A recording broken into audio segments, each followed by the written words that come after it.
y de verdad que para mí pues es una suerte y un privilegio poder compartir con todos vosotros pues unas reflexiones y sobre todo un volcado también, porque a mí me cuesta el exponer sin exponerme, ¿no? sin contar un poquito también lo que es algo que llevo muy en el corazón, porque ha sido durante toda mi vida el leitmotiv de mi vocación y de mi vida ministerial, que es bueno, pues el servicio a la gente más tiraía, a la gente más vulnerable, en un campito muy concreto, sobre todo, que ha sido el de la exclusión social juvenil y muy cerca del mundo de la chavalería que anda metida en temas de delincuencia, drogodependencias, prostitución, bueno, todo ese ámbito de marginación al que he dedicado pues muchos años de mi vida. De verdad que me alegra muchísimo poder compartir con vosotros, porque además el veros y el estar jugando, incluido anoche a la faunia que teníamos aquí, pues me devuelve un montón la esperanza y me hace descubrir una vez más que la Iglesia tiene futuro, que con vosotros, que con vuestras ilusiones, que con vuestra vocación, que con vuestra respuesta generosa a la llamada de Dios, la Iglesia sigue teniendo futuro. Por supuesto, porque está en manos de Dios, pero también porque en no pequeña medida va a estar en vuestras manos y en vuestros pies. Y ojalá que vuestras manos y vuestros pies se asemejen lo más posible a los de Jesús. Los pies de Jesús caminaban, por supuesto, en los lugares sagrados, en las sinagogas, pero también los pies de Jesús iban en otros, caminaban por otros no lugares, ¿no? Jesús anuncia el Evangelio por las calles, por los montes, por las plazas, cerquita del mar, dentro del mar incluso, y sobre todo también de una manera muy entrañable en las periferias y en los bordes de los caminos, ¿no? Y las manos de Jesús son manos que perdonan, manos que acogen, manos que levantan, manos que sanan, con una predilección muy especial por los más vulnerables, que es lo que yo voy a tratar de, bueno, pues no de fundamentar, porque no me gusta la teoría sobre las cosas importantes en la vida, pero sí el exponerla y el tratar de contagiárosla.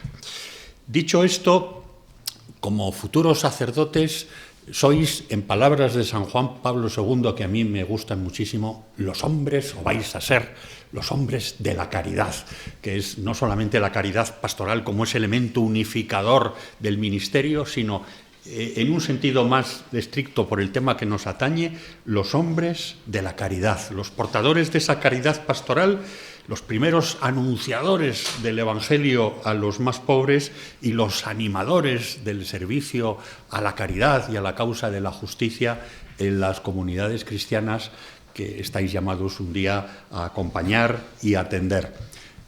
Parafraseando esas palabras que seguro que habéis rezado y hemos compartido todos en tantos momentos y que resuenan en el corazón después de muchos años de ministerio del evangelista Marcos, en Marcos 3:13, cuando nos dice que los subió al monte, los eligió, los llamó por el nombre para que estuvieran con él, para participar de su amistad y para ser enviados, hoy diríamos, por la Iglesia y por su espíritu, a anunciar la buena noticia. Una buena noticia que no se entiende completa si no participa de esos signos del reino, ¿no? Que los cojos anden, que los ciegos vean y que a los pobres se les anuncie la buena noticia.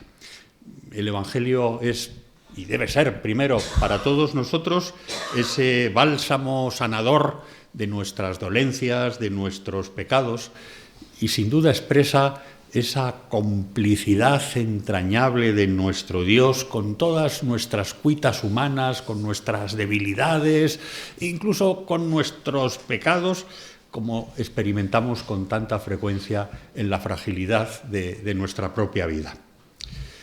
Este es el marco y este es el reto. Yo no sé si habéis escuchado alguna vez, yo en la diócesis mía, como somos muchísimos, pues tienes estadísticamente con los Big Data las posibilidades y probabilidades de escuchar cosas son mucho más altas. No sé si habéis escuchado alguna vez, digo que yo alguna vez me ha tocado, cada vez yo creo que menos, el decir, compañeros, oye, Cáritas, eso no es cosa mía. O, por ejemplo, yo no me he ordenado para atender cuestiones sociales, o yo trabajo para salvar las almas, pero no estoy en una ONG. Yo digo eso, felizmente cada vez se escucha menos, pero no deja de ser una desimplicación del presbítero en esa dimensión de ser hombre de la caridad. Bueno, pues yo creo que felizmente pues esto cada vez lo escuchamos menos y estamos afortunadamente en un momento, yo creo que es de síntesis, luego en la segunda hablaré un poquillo de ello, donde estamos superando antinomias, distintas maneras contrapuestas de ver el ministerio, de ver la Iglesia, de ver tantísimas cosas, y estamos alcanzando, yo creo, que un momento de síntesis que admite la diversidad y la pluralidad, pero no desde la clave dialéctica, que siempre hace muchísimo daño en la Iglesia, sino sobre todo en la dialógica, ¿no?, que diría la Iglesia en Suam, ¿no? La Iglesia es coloquio, es diálogo amoroso que prolonga ese diálogo de la revelación y que se prolonga en la conversación fraternal entre todos nosotros y en la complementariedad que se debe dar entre las distintas formas de ejercer el ministerio, porque no hay una única forma ideal y atemporal de ejercicio del ministerio, como dice muy bien Gaspar en su libro, sino que de alguna manera pues se realiza de maneras pluriformes, pero eso sí, tienen que ser vividas armoniosa, eclesialmente y comunionalmente. San Policarpo de Esmirna, allá por el siglo, principios del siglo II, exhortaba a los sacerdotes diciéndoles: sean los presbíteros inclinados a la conmiseración, misericordiosos para con todos, conduzcan a buen camino a los que yerran, visiten a todos los enfermos, no desprecien a las viudas, a los pupilos ni a los pobres. Por el contrario, preocúpense siempre del bien delante de Dios y de los hombres. Absténganse de la ira, de la acepción de personas. Vivan muy lejos de toda forma de avaricia. No crean fácilmente lo que se dice en contra de otros. Tampoco sean demasiado severos cuando juzguen, sabiendo que todos somos deudores del pecado. A mí me parece que es precioso, ¿no? Y no hay que decir amén, amén, amén. Casi podíamos acabar la charla con esto, ya está dicho todo, ¿no? Siglos después, el Concilio Vaticano II, en Presbyterorum Ordinis, nos remacharía esto, con lo cual es impensable una desvinculación del ministerio presbiteral del mundo de los pobres, del mundo de la vulnerabilidad. Dice en el número 6, aunque se deban a todos, los presbíteros tienen encomendados así de una manera especial, repito, de una manera especial, no de cualquier manera, ni subsidiariamente, ni por delegación, los pobres y los más débiles, a quienes el Señor se presentó asociado y cuya evangelización se da como prueba de la obra mesiánica. Insisto en esta dimensión que de manera especial, porque a veces yo lo veo, ahora me ha tocado durante 9 años el animar y coordinar la pastoral social de la Iglesia en Madrid, que es no solo Cáritas, sino migraciones, penitenciaria, bueno, todo el mare magnum de lo social. Y una de las cosas que más costaba era el que no se delegara. Es decir, que tenemos una cierta tendencia, por supuesto que estamos en una iglesia corresponsable y donde los laicos tienen su papel, pero a veces yo veía con cierta preocupación una tentación de delegar sistemáticamente a los pobres a la acogida sin ni siquiera decirle buenos días, ¿cómo te llamas? ¿Qué puedo hacer por ti? Que son las preguntas de Jesús, que no quiere decir que luego lo tenga que hacer yo, no sé si me explico, pero no que automáticamente presbítero fuera de la línea de fuego. Luego, si puedo acoger, querer, abrazar, decía, mira, que no se vaya nadie sin encontrarse con nosotros. Muchas veces no tenemos la respuesta, la mayoría de las veces. Los problemas son tan complejos, nos desbordan y no sabemos, o no podemos, o todo junto. Pero que nadie se vaya sin un abrazo, que nadie se vaya sin haber descubierto unas orejas grandísimas y un corazón que latía al mismo tiempo que el sufrimiento que te estaban contando. Porque eso ya es anuncio del Evangelio, eso ya es presencia de Dios, aunque tengamos que vivir eso que llamo yo el sacramental de la impotencia compartida. Es decir, que a veces es si es que no tengo ni oro ni plata, si es que no sé qué hacer, no me desborda, se me escapa, pero en el nombre del Señor, pero yo te doy un abrazo. No sé si me explico. Es decir, los abrazos no se delegan. Podemos delegar otras cosas, las gestiones, los trámites, pero un abrazo no se puede negar, porque el abrazo es un signo sacramental de la presencia de Dios que abraza a los más vulnerables, y en nuestro abrazo al más vulnerable le estamos sanando muchísimo más de lo que podéis pensar. Yo ahora una de las tareas que llevo tiene que ver con la atención a víctimas de abusos, que es una tarea dura y compleja, y el otro día una mujer que fue tristísimamente violentada hace 60 años y que todavía tiene en la cabeza el esto, dice, yo lo único que pido es si me puede usted abrazar. De verdad, nos echamos a llorar los dos, porque uno es así y tal. Yo digo, por supuesto que sí. Le di un abrazo, dice, no sabes lo sanante que para mí es este abrazo que no he tenido durante muchos años, porque he ido, me he quejado, me lo han dicho, pero no me han escuchado, no sé cuánto. Es decir, los abrazos que sanan. Jesús es el experto en abrazos, en querer, porque el cariño, y al final yo la caridad, como me he movido mucho en el ámbito penitenciario, simplifico las grandes categorías. Digo, la caridad es el cariño de Dios que se hace visible y palpable a un ser humano por parte de otro que representa, bueno, pues a Cristo cabeza en nombre de la Iglesia, todas esas cosas, pero que visibiliza el amor de Dios con toda la simplicidad que tiene el amor de Dios y con toda esa elementalidad que experimentamos nosotros también cuando lo acogemos y cuando nos sentimos queridos, perdonados, animados y sobre todo sobrevolados en silencio, en ese silencio que nos desconcierta muchas veces, como desconcierta a los pobres, ¿no? Y Señor, ¿por qué esto y por qué aquello? ¿No? Los salmos están repletos incluso de quejas. Yo estoy convencido de que la queja es también una forma de oración, ¿no? Pero sostenidos y sobrevolados por la ternura de Dios. Que no dejemos a nadie sin ser sobrevolado por el cariño de Dios y que nuestro ministerio, de una manera mediocre, como es la mía, por lo menos, contradictoria y siempre limitada, pero que exprese esa ternura de Dios ante los que están sufriendo más.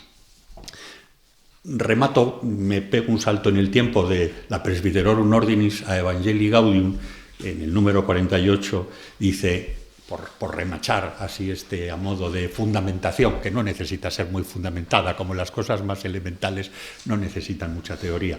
Hoy y siempre los pobres son destinatarios privilegiados del Evangelio, y la evangelización dirigida gratuitamente es el signo del reino de Dios que vino a traer.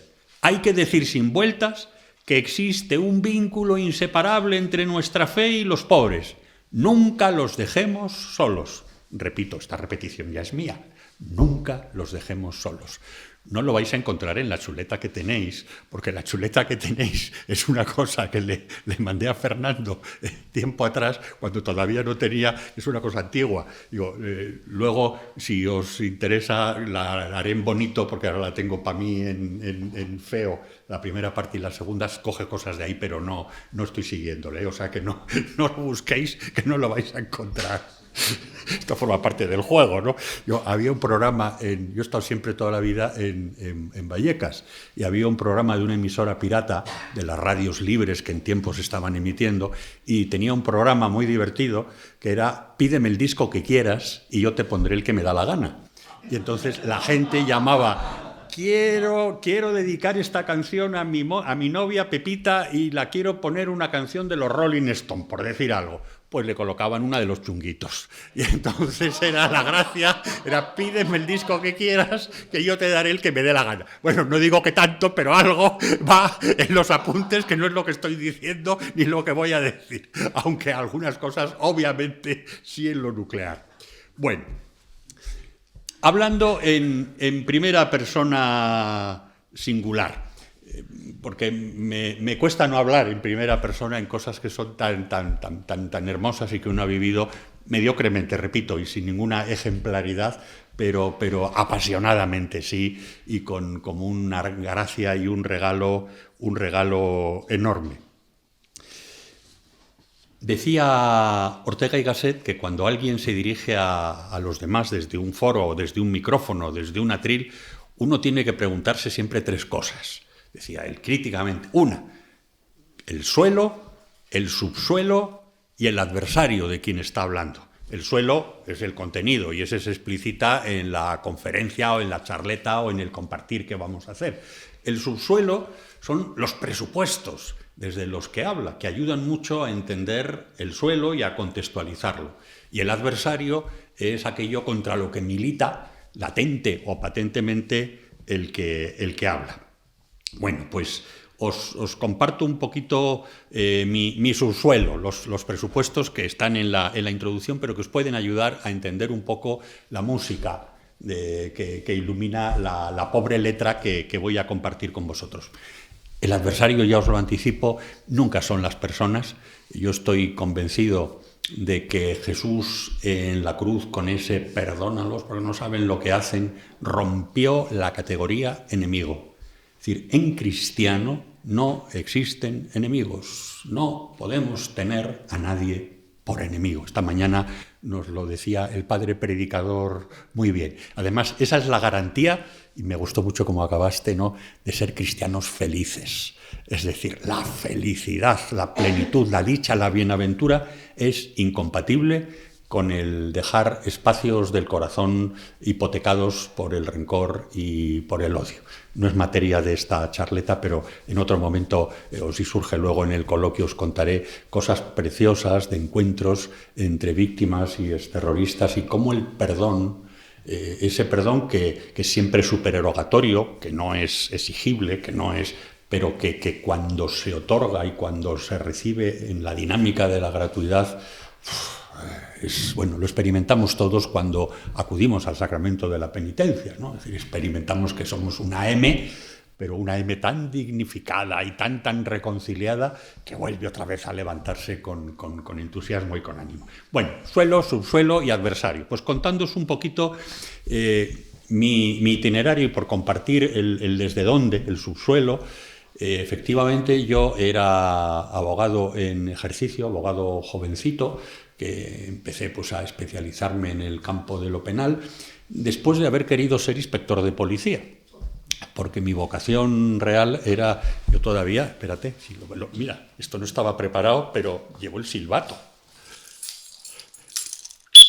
El silbato y la cuchilla que corta los cinturones y rompe los cristales. Es decir, que aquí las pedradas se quedan. Como veis, la ordenación, la gracia supone la naturaleza, pero luego las pedradas pues se quedan. Unas son buenas, otras malas y otras regulares, ¿no? Pero se quedan. Bueno, pues yo quería ser inspector de policía, pero no con la pretensión de ser la noble, de ser un servidor público, no sé qué, no. Yo entonces tenía una manera de ver las cosas un poquito, digamos, radical, y yo era para dar leña al mono y línea dura, en el sentido más riguroso por ser suave, ¿no?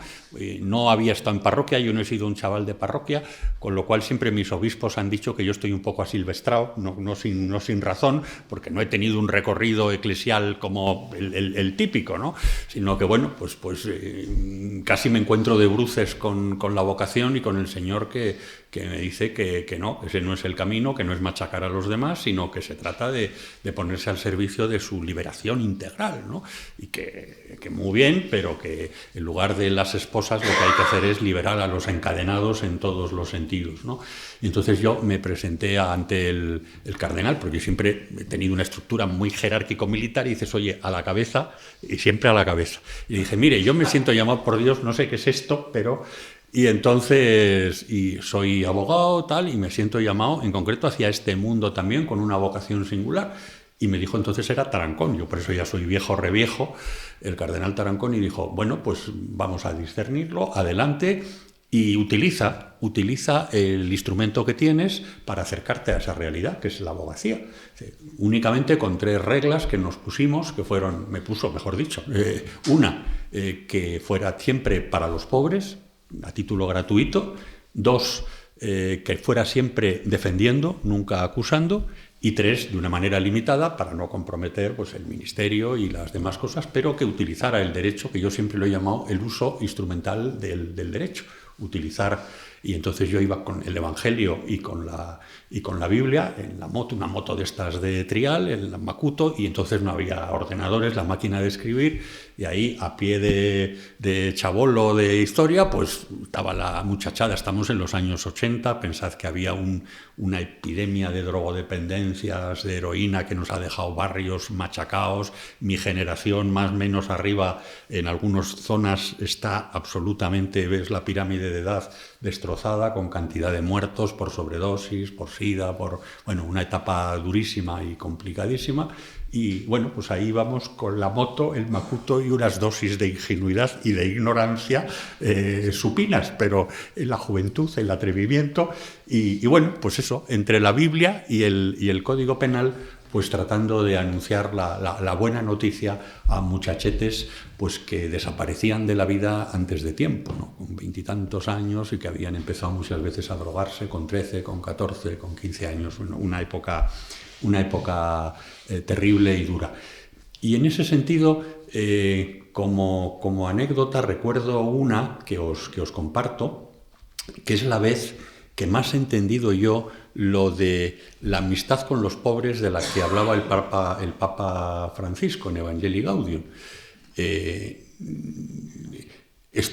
Yo muchos años no me atrevía ni a contarlo, pero ahora os lo cuento. Como ya estoy viejo y perdemos la inhibición, pues porque hay gente, seguramente hay gente que no lo pueda entender. Mirad, el sitio donde yo he experimentado la cercanía de Dios y de Dios en los pobres ha sido en un prostíbulo. Suena extrañísimo.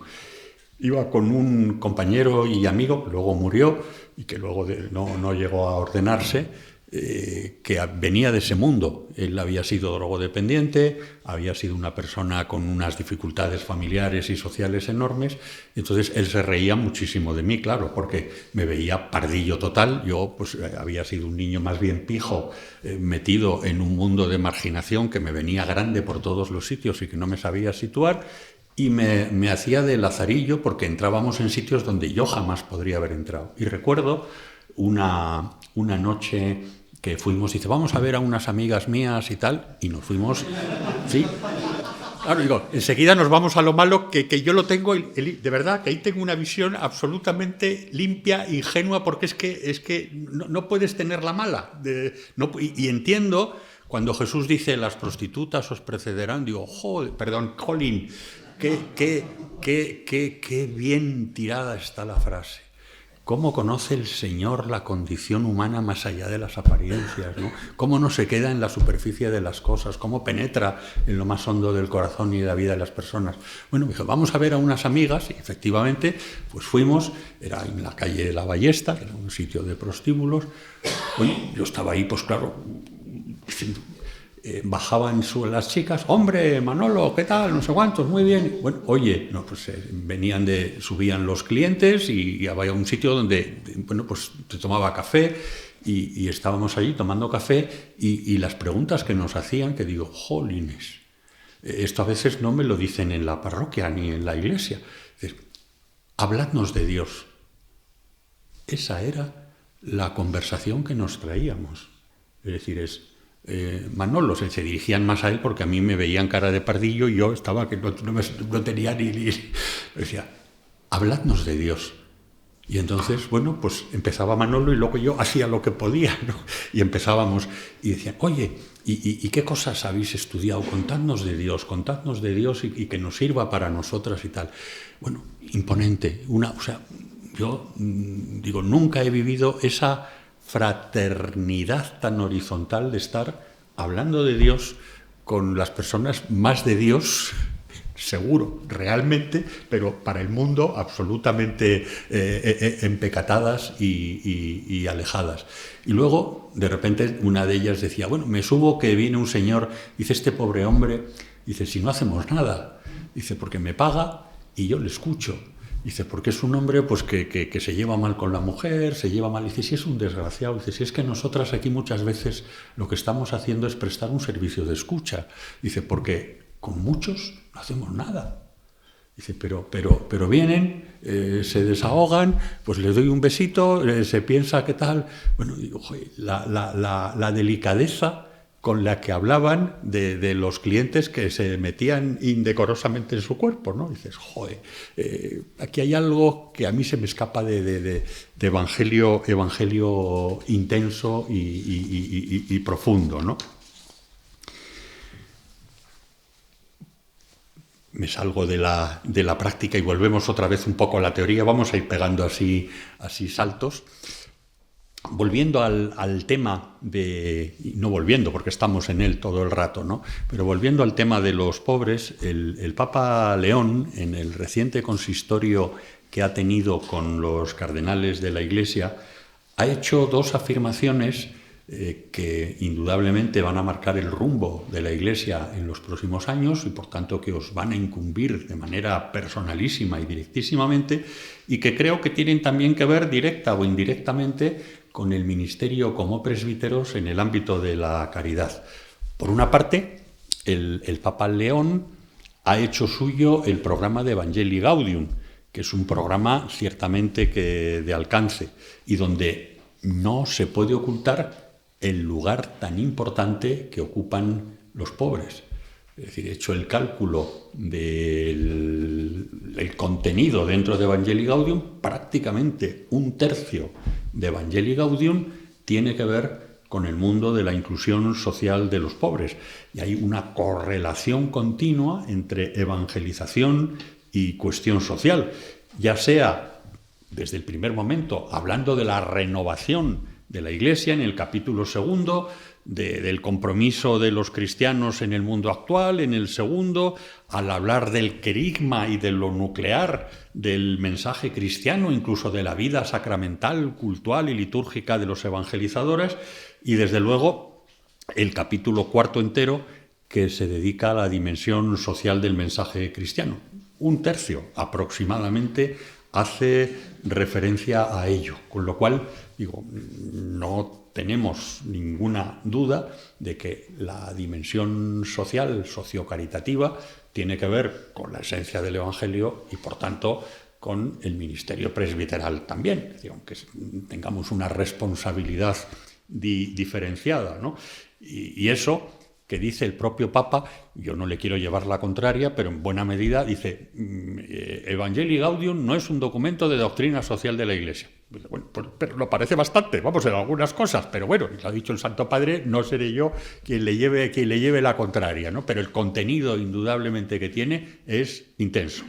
Y por otra parte, en el consistorio, además de insistir en Evangelii Gaudium y por tanto la centralidad que tiene el mundo de los pobres, habla también de seguir en la línea del Concilio Vaticano II mediante el ejercicio de la sinodalidad.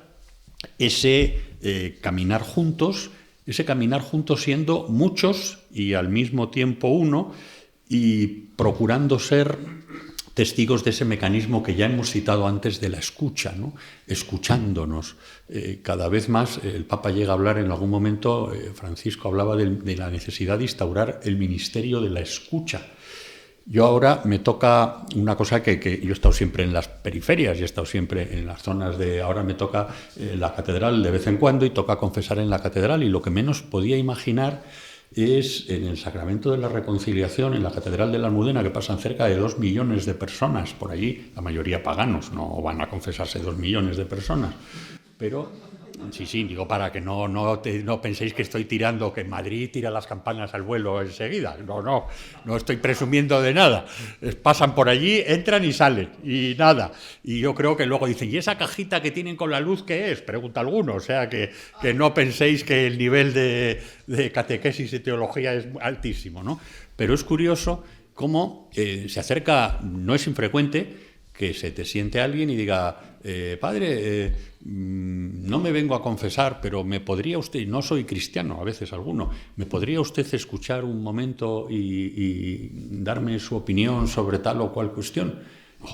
Pues qué bonito también, ¿no? Digo, no está eso en el guión, ni eso se estudia en la sacramentología, pero dices, es que es verdad, es que la escucha es que es el componente básico. Bueno, el componente básico de la revelación. Sin escucha sin creyente que está a la escucha, pues la revelación se quedaría en una cosa solipsista muy sublime de Dios, pero sin sujeto que la alcance. Sin la Iglesia, que perpetúa ese diálogo amoroso con Dios y al mismo tiempo con la humanidad, pues no habría tampoco evangelización. Y sin escucharnos los unos a los otros, pues tampoco habría fraternidad sacerdotal, ¿no? Que yo creo que es algo de lo que estamos muy, muy necesitados, ¿no?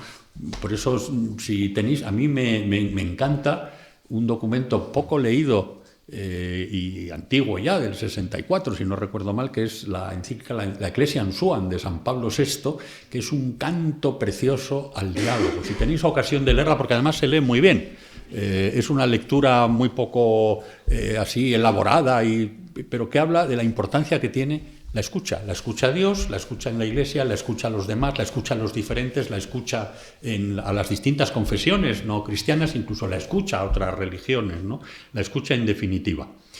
Bueno, pues desde esta clave de la escucha y de los documentos y de lo que vamos viendo, a mí se me imponen como varias cosas que yo creo que constituyen la aportación más genuina de lo más reciente de la enseñanza social de la Iglesia. Uno, lo que hemos venido llamando la opción preferencial por los pobres, que yo creo que se va modulando más que como una decisión vertical. Yo, que no soy pobre, opto por ti, que soy pobre, más bien como un encuentro gozoso que nos devuelve la vivacidad del Evangelio. Yo confieso que nunca he estado cómodo, la expresión opción preferencial por los pobres está aquí latadísima y no la voy a discutir, y los contenidos, obviamente, faltaría más que estamos de acuerdo, pero me gusta más que la opción, que supone un ejercicio voluntarista y verticalista, me parece más genuinamente evangélico, el descubrimiento gozoso del pobre. No sé, y esto empecé a pensarlo cuando un amigo, que ahora es muy amigo, que le he casado, he bautizado a sus hijos, somos amigos y ya no hay etiquetas, pero que había sido un muchacho condenado a 9 años de cárcel, que además le tuve que tramitar, tenía una losa así de causas judiciales, me tuve que pegar con todos los jueces. Yo cuando veía que los jueces tenían alguna crucecita en el despacho o no sé qué, pues entonces sacaba más la dimensión. El corazón de la ley es la misericordia, ¿no? Para ver si captábamos la captatio benevolencia. Si veía que no, que era un juez más anticlerical y tal, pues entonces iba más por el derecho positivo y el derecho a la reinserción y todas esas cosas. Y bueno, pues que le llevé un montón de cosas y que luego salió adelante, gracias a Dios, y ahora somos buenísimos amigos, pues me decía, oye, porque hablábamos de todo, dice, entonces tú has optado por mí. Y yo me sentía muy incómodo, como diciendo, yo he optado preferencialmente por ti. Dice, oye, y no es más bien que yo he optado por ti, porque no sé cuántos. Digo, bueno, pues quizá es que es un descubrimiento gozoso que nos hace descubrir la vida nueva que nos ofrece Dios, ese Dios de segundas, de terceras y de cuartas oportunidades, que nos ha creado con ese principio que en Pastoral Penitenciaria insistimos mucho en él, que es el principio de perfectibilidad, que está unido a la dignidad de las personas. Los seres humanos somos perfectibles, es decir, somos un desastre, somos pecadores, somos delincuentes, porque delincuentes somos todos, porque a ver quién no tiene un programa pirata en el ordenador y cosas así, que son delitos contra la propiedad intelectual, que aquí delitos, algún semáforo en situación de peligro nos hemos saltado. Es decir, que claro, que cuando vemos la palabra delincuencia se la colocamos siempre al prójimo, porque es un concepto, pero claro, quien más y quien menos, en algún momento de la vida, algún delito hemos cometido. O sea, eso no tiene escapatoria. Pero, felizmente, somos todos perfectibles, es decir, susceptibles de conversión y de mejora. Y eso es una cosa preciosa, imponente. Nadie queda atado ni encadenado por el pasado, por más terribles que sean sus culpas, ¿no? Dios no quiere la muerte del pecador, sino que se convierta y viva. Por eso, más que opción preferencial, encuentro gozoso con los pobres, que nos devuelven la alegría del Evangelio y la felicidad del ser cristiano. Una segunda cosa que yo creo que ha incorporado el magisterio más reciente es el protagonismo que tienen los propios excluidos. Durante mucho tiempo los hemos tenido como objeto. Los pobres son el objeto de la caridad, el objeto de nuestra predilección, el objeto de nuestra opción. Francisco en esto insistía muchísimo en que son actores y hermeneutas y protagonistas en la Iglesia. El otro día les decía, tuve la suerte de ir a bautizar a cristiano, o sea, a un musulmán que se hace cristiano en la cárcel y otros que no estaban bautizados, y a confirmar a muchachetes que estaban bautizados pero estaban alejados de la fe. Y de verdad les decía, sin vosotros la Iglesia está amputada. Es decir, necesitamos a los pobres para que la Iglesia sea realmente la Iglesia de Jesús. Sin ellos estamos amputados. Sin ellos y sin su protagonismo, su propia voz, que a veces es una voz que chirría, a veces es una voz, aunque impresiona ver cómo van fuera del ritual de la Eucaristía, cómo pasan después de comulgar y se acercan a la Virgen. Hay una Virgen de la Merced, y entonces van y la besan los pies, o la besan, o la tiran un beso. Bueno, impresiona la devoción y el silencio. Hay más silencio que en la catedral, y más escucha atenta de la palabra y de todo. Es que, bueno, efectivamente, que las personas vulnerables y en situaciones de sufrimiento, como son las enfermedades, la privación de libertad, nos hacemos todos especialmente porosos, ¿no?, a la gracia, al cariño, a la ternura de Dios. Protagonismo de los pobres. Y el tercero, que está ya apuntado, es esa amistad que supone la bidireccionalidad del cariño. A mí siempre me ha impresionado que Jesús no solo toca, sino que se deja tocar. No solo cuida, sino que se deja cuidar. El vasito de la samaritana, la cruz del cirineo, y eso es una llamada de atención también a veces a nuestra autosuficiencia, a nuestra falta de humildad, porque en el fondo el dejarse ayudar reclama capacidad de depender de otros y de necesitar de otros. Y a propósito de Soto, nos emocionábamos mucho cuando le recordaba un famoso no porque está sin traducir siquiera, pero Karl Barth, este teólogo protestante, iba mucho a las prisiones, él tenía mucha cercanía con los presos, y en una ocasión pues tiene una predicación a los presos que se llama «Acuérdate de mí cuando llegues a tu reino».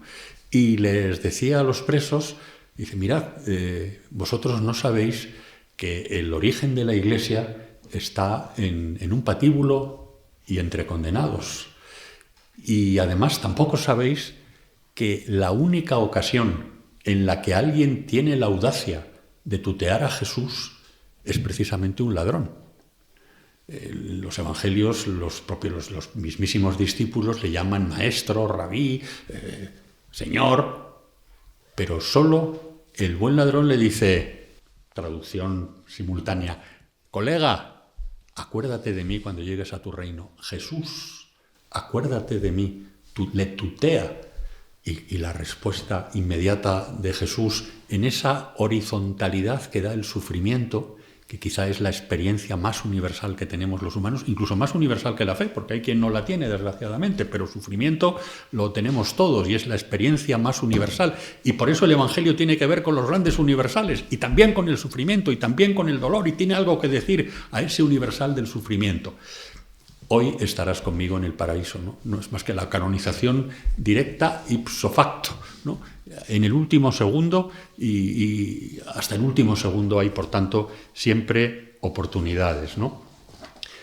Hay un documento más reciente de Aparecida, el documento final de Aparecida, que nos habla de esta dimensión de la amistad y que dice: solo la cercanía que nos hace amigos nos permite apreciar profundamente los valores de los pobres, sus legítimos anhelos y su modo propio de vivir la fe. Día a día, los pobres se hacen sujetos de la evangelización y de la promoción humana integral. Y termina en el otro número, en el 104, diciendo, los pobres no son solo un problema social. Para nosotros como Iglesia son una cuestión familiar.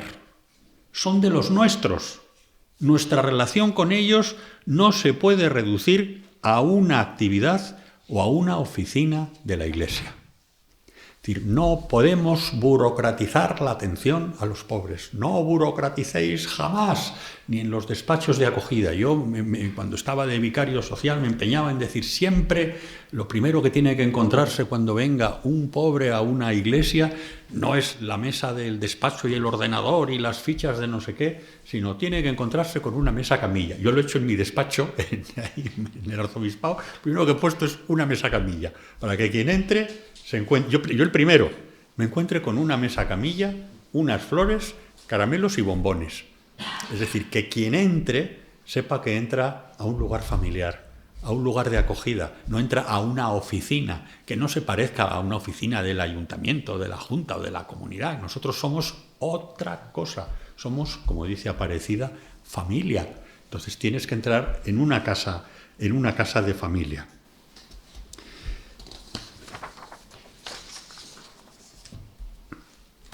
El Papa León, en un documento que conoceréis bien en el Jubileo de la Esperanza a los seminaristas, en el 24 de junio del año pasado, les decía: tenéis que ser siempre puentes y no obstáculos para el encuentro con Cristo. Heraldos mansos y fuertes de la palabra que salva, servidores de una iglesia misionera y en salida, bajando a lo profundo del corazón, donde no hay que tener miedo porque haya heridas. Déjense ayudar, porque precisamente desde esas heridas surge la capacidad de estar cerca de los que sufren. A mí esto me parece también imponente, porque me reconcilia con mis limitaciones y con mis propias heridas, y entonces no tengo que ser Superman. Un presbítero no tiene que ser una superestrella, un influencer de no sé qué, ni un super no sé cuánto, sino que es un siervo inútil, pues alguien que es muy mediocre, pero que por la gracia de Dios se pone al servicio de los hermanos y es hermano entre los hermanos para animar, para acompañar y para hacer crecer la fe, ¿no? Por eso sigue diciendo el Papa: las fragilidades no deben esconderse, son más bien ocasiones de gracia y de experiencia pascual. Los pobres nos enseñan a no tener miedo de nuestras pobrezas. Esta es una enseñanza, y en esta etapa vuestra a mí me parece también que muy, muy importante. Esto yo lo he vivido en primera persona. Yo cuando he tenido, pues andaba con la tesis doctoral, que presentar la tesis y demás, y yo andaba pues con la parroquia, además andaba con pastoral penitenciaria, además tenía muchachos que habían salido de la cárcel viviendo también conmigo, y estaba en una situación de muchísima de sobrecarga, de estrés y no sé qué, y en un momento determinado me quebré. Digo, y bueno, pues pedí ayuda, tuve ayuda terapéutica, ayuda espiritual, y la verdad es que dices, cuando soy débil, entonces soy fuerte, y entonces uno lo descubre de verdad, que la fragilidad, cuando es honestamente compartida, se torna en fortaleza después. Se pasa mal en ese momento, pero después. Y recuerdo, que es lo que os quiero compartir, una cosa muy bonita. Yo tenía varios muchachetes y, bueno, pues con un nivel de preparación cultural podéis imaginar. Y entonces yo dije, bueno, pues mira, dejo la tesis doctoral, a la porra la tesis y ya estás. Y entonces uno de los muchachos, Tomás, dice: pero ¿y por qué la vas a dejar si te ayudamos nosotros? Y yo, claro, dije: ¿cómo me vas a ayudar? Tú, a mí lavarme los pies. ¿Cómo me vas a ayudar tú a mí? Y dice: oye, tú nos has dicho que aquí compartimos las cosas y que Jesús hace que lo pequeño sea grande, que no sé cuánto. Bueno, me dio la humildad perfecta. Y dice: ¿por qué no hacemos una cosa? Yo estaba redactada, y la parte esa final, rollo, de tener que verte todas las cientos de notas a pie de página, que si cursiva, que si no sé cuántos, que eso, cuando estás mal, es insufrible. Bueno, y estando bien también, pero vamos, es detestable, sencillamente detestable, ¿no? Y los que somos un poco más desordenados y caóticos y no sé cuánto, pues todavía peor. Oye, y me dice: mira, lo que vamos a hacer, y la voy a decir a mi novia, que sabe un poquito más que yo, que se venga, nos dejas el ordenador, tú danos unas reglas para... Y entonces las reglas eran, yo qué sé, el título del libro, torcido, la cursiva, las iniciales, el punto, las cuatro cosas, pero que cuatro cosas, hacértelo cientos de no sé cuántos y en no sé qué. Dice: déjamelo, que yo lo voy a ir haciendo. oye, que a mí el ver que efectivamente se ponían y estaban 2 o 3 horas todos los días, porque iban muy despacio, porque era clase, y que me revisaron todas las notas.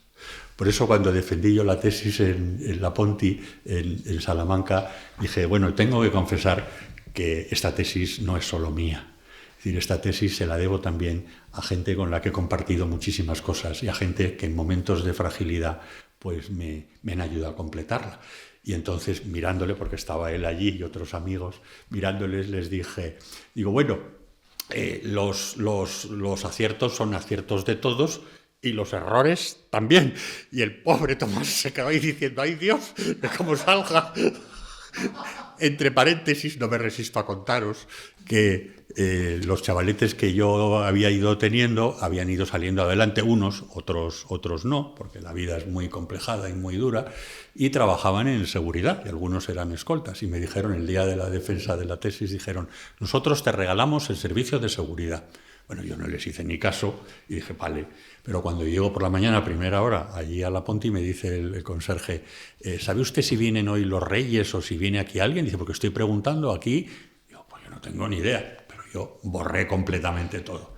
El caso es que cuando ya vamos a dirigirnos a la sala para no sé cuántos, veo un despliegue por detrás de mí, 6 señores de negro, chaqueta, corbata, con los pinganillos, con no sé qué, en abanico, tomando posiciones, ocupando la puerta, el no sé qué. Bueno, ni el presidente de los Estados Unidos de América.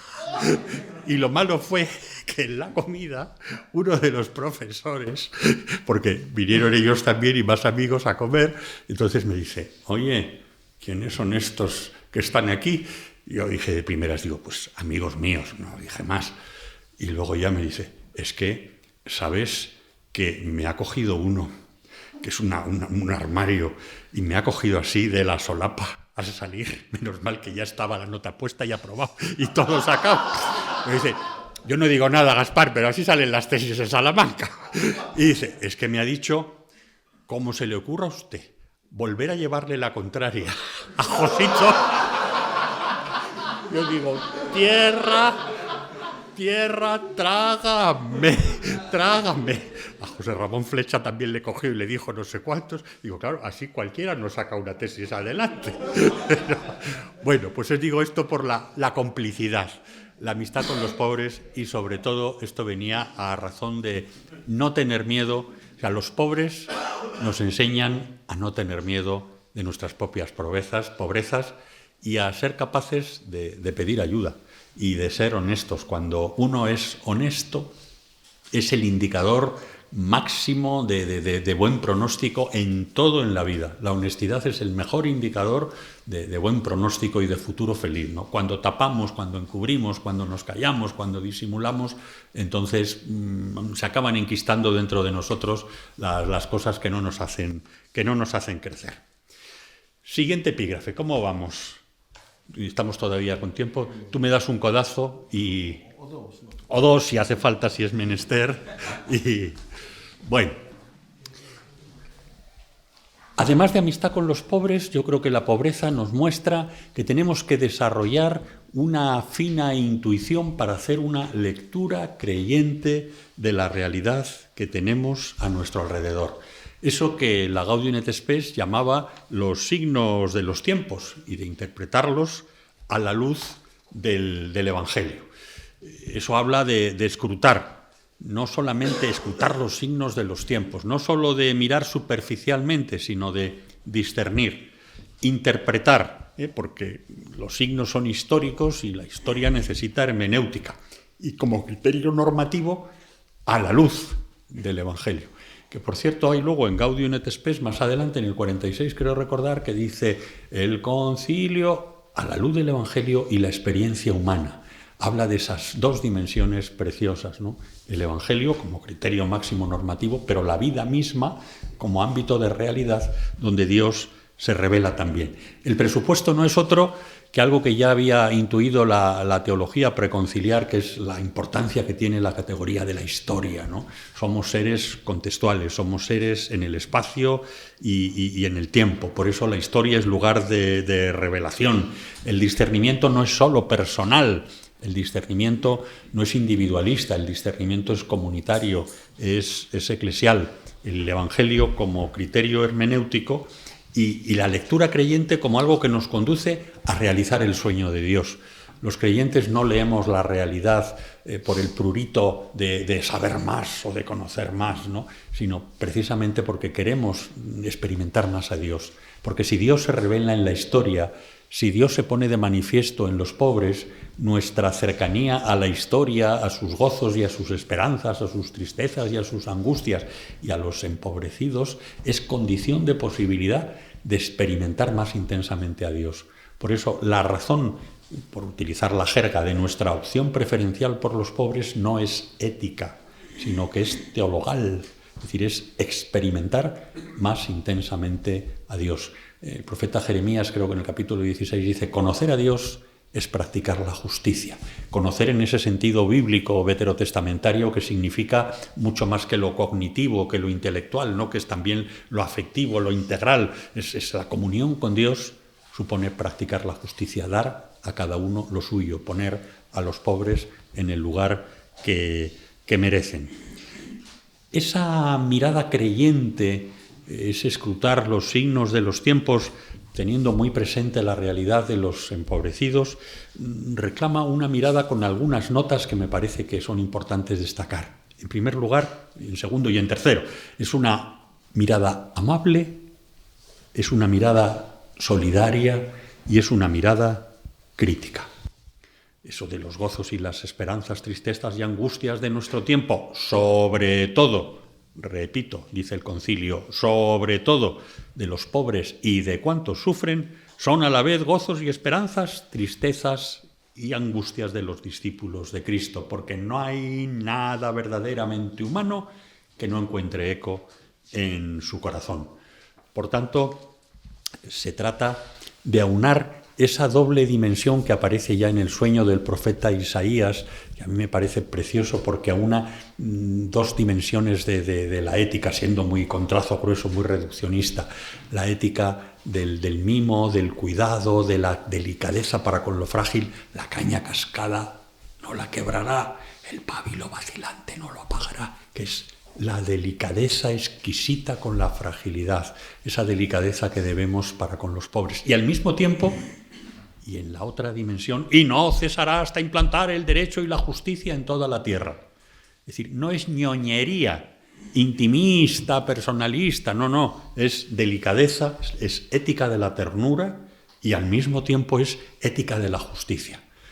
Lo dirá muy bien el magisterio social cuando nos habla de la caridad intersubjetiva, la caridad interpersonal y la caridad política.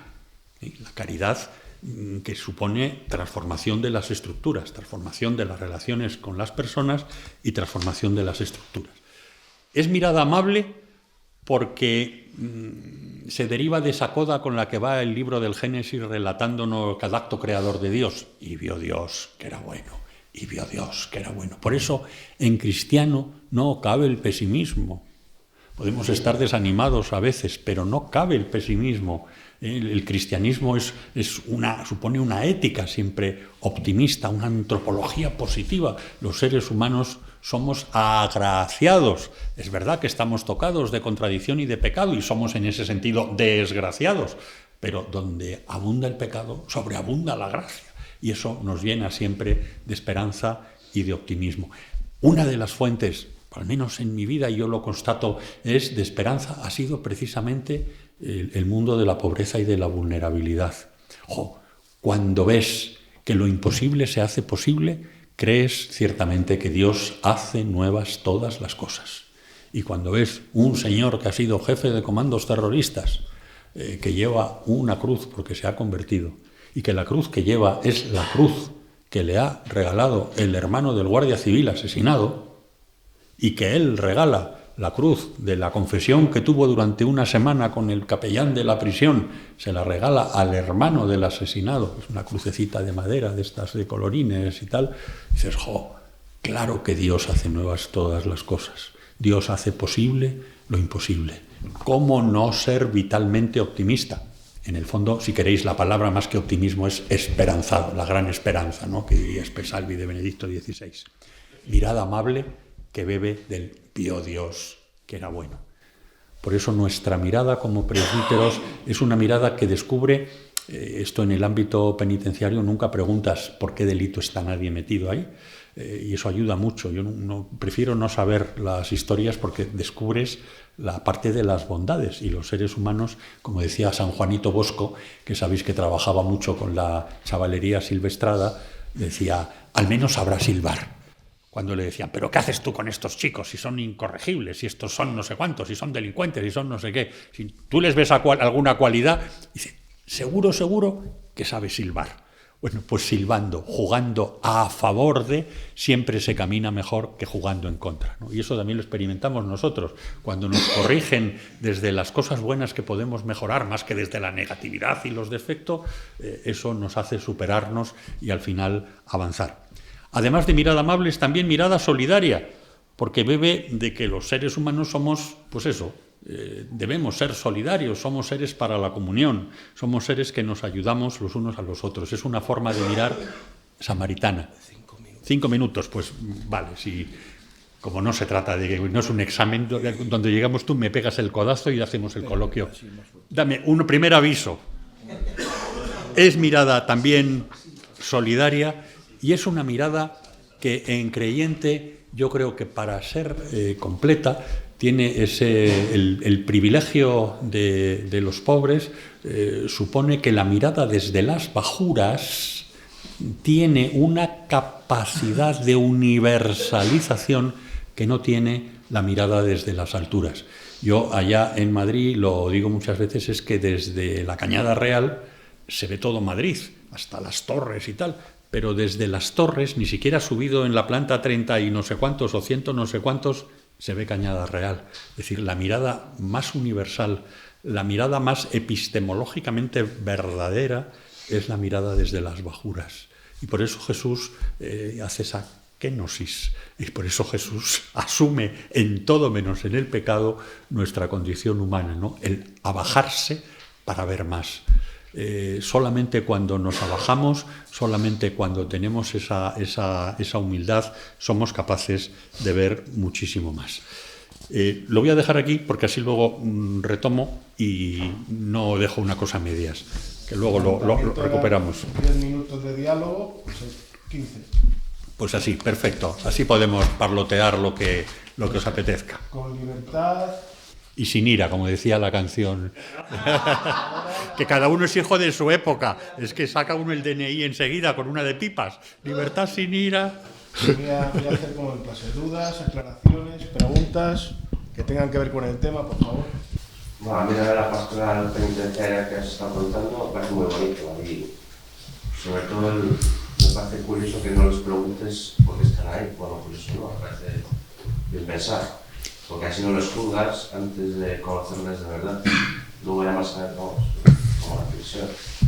Me parece una labor muy bonita y que ahí de verdad tienes que demostrar que quieres al prójimo, porque son lo último de la sociedad. Y bueno, es el sitio más agradecido, ¿eh? De verdad, más agradecido. Es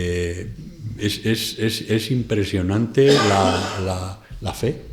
Y además es que no es impostada, porque va a misa quien quiere, obviamente, no supone ningún beneficio de nada, y de verdad impresiona el silencio, la devoción, bueno, pues, y los que están no son el santoral.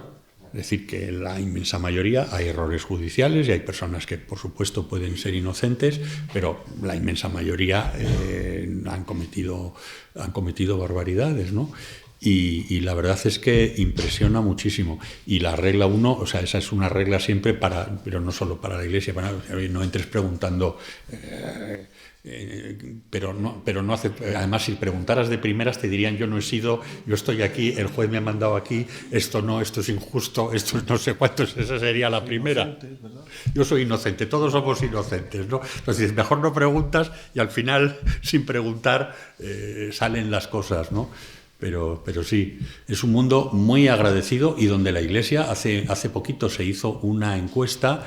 Y fijaros que, como dices tú, presbíteros de la Iglesia, en un momento que está la Iglesia en crisis o en cuestión o en no sé cuántos, ¿no?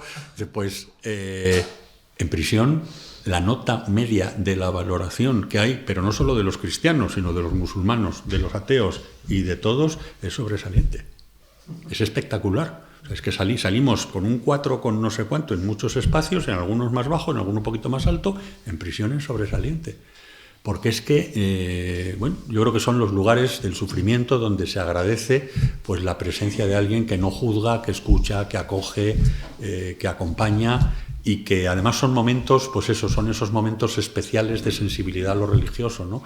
La celda, la soledad, el abandono, pues eso son facilitadores existenciales, ¿no? del acceso a la presencia de Dios. Y bueno, pues la Iglesia tiene ahí un papel muy hermoso en toda la geografía, y la Iglesia española en particular creo que lleva haciendo muchos años una tarea discretísima, imponente. Mirad que, como anécdota, en la legislatura, en la anterior, la secretaria general del Partido Socialista, digo, yo no tengo acciones en ningún partido, hablo con toda libertad, y pues era una mujer anticlerical, profundamente anticlerical, y quería acabar con pastoral penitenciaria, así, directamente, porque decía que nos veía como que éramos un poco más o menos como los testigos de Jehová, que van a adoctrinar, que van a no sé cuántos y que altera. Y acabó dando nombre a los centros penitenciarios con los nombres de los últimos capellanes generales. Los últimos centros penitenciarios tienen, y todos los obispos responsables de pastoral penitenciaria han salido con la medalla de oro al mérito penitenciario. En una cena, cuando se despidió, que estaba un periodista de La Sexta, muy amigo suyo, que había militado en el Partido de los Trabajadores, de extrema izquierda en su momento, en el franquismo, decía: ¿pero tú qué tienes con la Iglesia? Dice: pues mira, yo no tengo nada con la Iglesia, porque sabes que no soy creyente, pero yo tengo que decirte que sin la Iglesia, en las prisiones, no habríamos hecho nada. Dice: bueno, querrás decir con los cristianos socialistas o con no sé qué. Dice: bueno, con ellos también, pero estoy hablando de la Iglesia, estoy hablando de las hijas de la caridad, de los neocatecumenales, de la pastoral penitenciaria. Dice: la Iglesia sin adjetivos, sin la Iglesia no habríamos hecho nada, porque cuando yo he tenido una situación comprometida de qué hacemos con este enfermo mental, que no sé qué y no sé cuántos, que no sé qué, la Iglesia. ¿Qué hacemos con esta persona desahuciada que no tenemos no sé qué? La Iglesia. Pidieron durante la pandemia, sabéis que se pidió a capellanías penitenciarias, estaba todo cerrado, obviamente, la presencia de la Iglesia en las capellanías, porque era el único elemento capaz de hacerles entender a los presos que era por su bien, por lo que se interrumpían las comunicaciones y se interrumpía todo. Claro, para una persona que está privada de libertad, si además ya no comunica con la familia, no comunica con no sé cuánto, eso es un terremoto, y la sospecha, el emparanoiamiento, esto es porque no sé cuántos. Bueno, pues quienes pudieron hacer esa mediación de decir: chicos, que fueron los capellanes penitenciarios. Y en Soto se produjo una cosa muy bonita, que fue que los presos, cuando cayeron en la cuenta que los funcionarios estaban yendo para preservar su vida, porque se estaban arriesgando los funcionarios de prisiones que iban a la prisión a trabajar, cuando había en prisión también virus por todos los lados y tal, estaban arriesgando su propia vida para preservarles la suya. Uno de los días hicieron un plante alternativo todos y dieron un aplauso, todos los presos de todas las galerías, a todos los funcionarios. Eso es inédito. Jamás lo he oído yo eso. Pero es que a los 2 días los funcionarios hicieron otra dando un aplauso a los presos, ¿no? Y bueno, esa Iglesia pontifical, ¿no? que acoge, que acompaña y que hace que lo imposible sea posible, ¿no?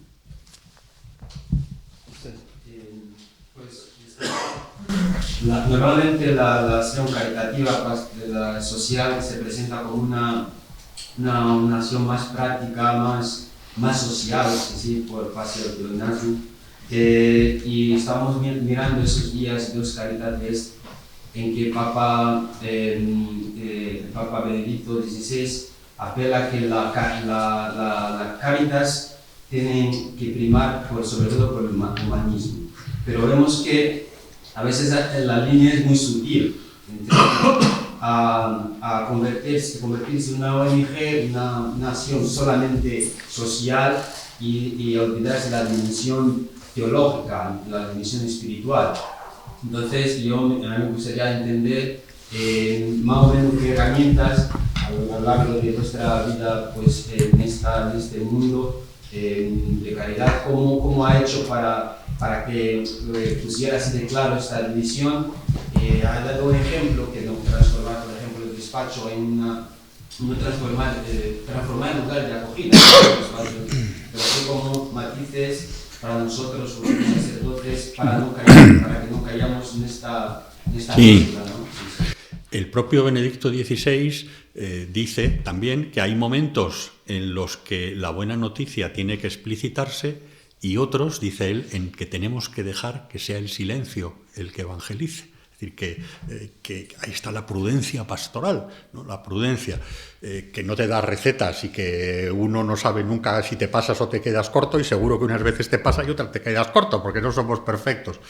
En concreto, yo he estado varios años de delegado de Cáritas Diocesana, y yo lo que insistía es en que Cáritas, que es la realidad más, no es la única, repito, no la única ni la exclusiva, pero sí tiene una fuerza y es la que coordina todo el dinamismo de la acción social, tiene que ser, o sea, ella tiene que tener claro que somos una puerta de acceso a la comunidad cristiana.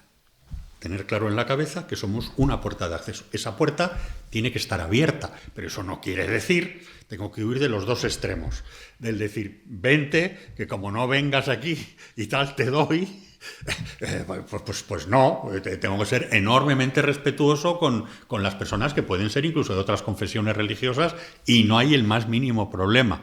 Pero sí tengo que tener claro que soy la puerta de entrada de la comunidad cristiana, que soy un ámbito de la Iglesia, no soy otra cosa.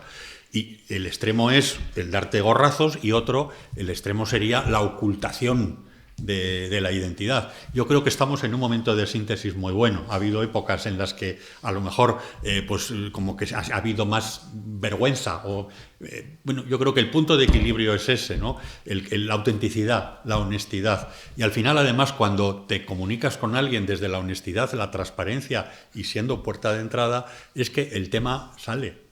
Es que no hay que hacer ningún esfuerzo, por lo menos mi experiencia es esa. Yo no voy cogiendo a la muchachada, vente que no sé cuántos y tal, y conviértete y cree en el Evangelio, que te pongo la ceniza, quieras o no quieras. Pero al final la pregunta es, ¿y qué te mueve a ti? O sea, hay grandes preguntas y al final dices, pues mira, ¿a mí qué me mueve? Pues esto es lo que me mueve, ¿no? Es el Señor Jesús, y el Señor Jesús que viene para ofrecerse a todos y también para ti. Y luego pues unos te dicen, ya te oiremos como a Pablo, ¿no? Ya te escucharemos en otra ocasión. Pues no pasa absolutamente nada, ¿no? Porque el Evangelio es gratuito, no busca rentabilidad, no necesita que se conviertan o que no se conviertan. Pero yo creo que la clave está, primero, lo que dice Benedicto XVI, es decir, ver con prudencia pastoral cuándo conviene hablar y cuándo es preciso que el silencio sea también un modo de hablar. Yo lo del silencio lo entiendo bien cuando has perdido a alguien muy querido y estás muy dolido y tienes a alguien que estás en el cementerio y se te arrima, en este caso no es para darte, sino que se aproxima, espérate que me aproximo, y te pones simplemente el hombro tocándote al lado, que sientas el contacto del amigo de verdad, de la persona que te quiere, que está con el hombro aquí así, está diciendo todo.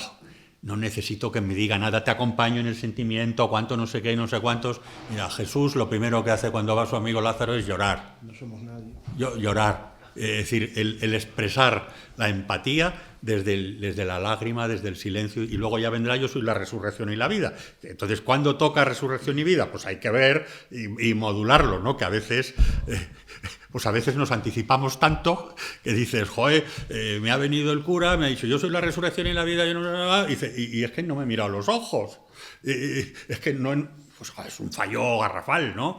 Aunque estemos un poco, a veces tengas 20 muertos y inevitablemente pues no puedes, ya decía León Felipe, ¿no? Que no hay peor enterrador, que no me entierre cualquiera menos el enterrador. No puede ser así entre nosotros, ¿no? Puerta de entrada, que experimentemos y que nosotros mismos como presbíteros y como hombres de la caridad estamos remitiendo a algo, ¿no? En nuestro caso es más fácil, digo, porque la identificación con el tema es más directa, ¿no? Pero bueno, yo creo que es importante, pues eso, que las acogidas pues no son catequesis, no están para catequizar, pero sí que se vean como una puerta de entrada donde se les ofrece muchas cosas. Acaba de publicar un estudio hace poquito que dice que las personas sin hogar, situación de soledad y de calle más tremenda.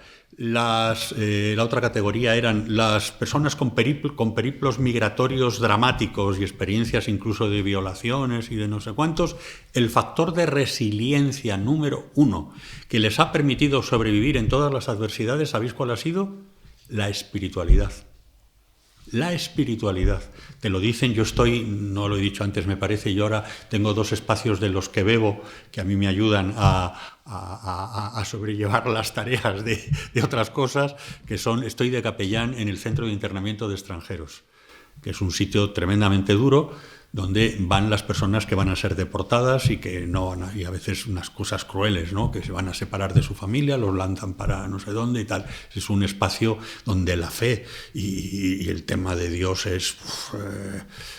se impone. Tenemos que celebrar la Eucaristía en modo catacumba, literalmente.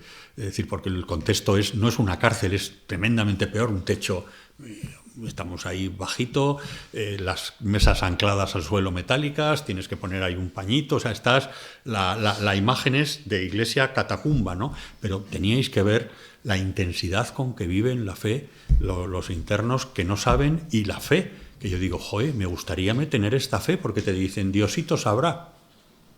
Y igual resulta que lleva 20 años en España, lo deportan ahora, tiene aquí sus hijos, su mujer, y te dice con toda la paz, Dios sabrá, en las manos de Dios estoy. Digo, ay, que yo no sé si sería capaz de verdad de esa confianza, de ese despojamiento, increíble. Y el otro espacio de ventilación es la residencia de mayores de Cáritas, donde estoy yo de capellán también. Celebro con abuelillos que no me llevan la contraria nunca, porque la mayor parte se duermen, están no sé cuánto, pero que te obligan, es que es muy bonito, porque digo, me obliga no a escucharme y a preparar para quedar bien y no sé cuánto, sino para decirme y decirles lo esencial. Porque, a ver, ¿qué les vas a hablar a señores de 80, 90 años que están un poquillo así, no sé qué? Pues de lo más básico, de lo elemental, de lo que me tengo que decir a mí, en el fondo. Es decir, que lo demás es retórica y pose, en cierta medida también, ¿no? O sea que, bueno, por ahí, ser puerta abierta, ponderando el silencio que habla y al mismo tiempo la explicitación.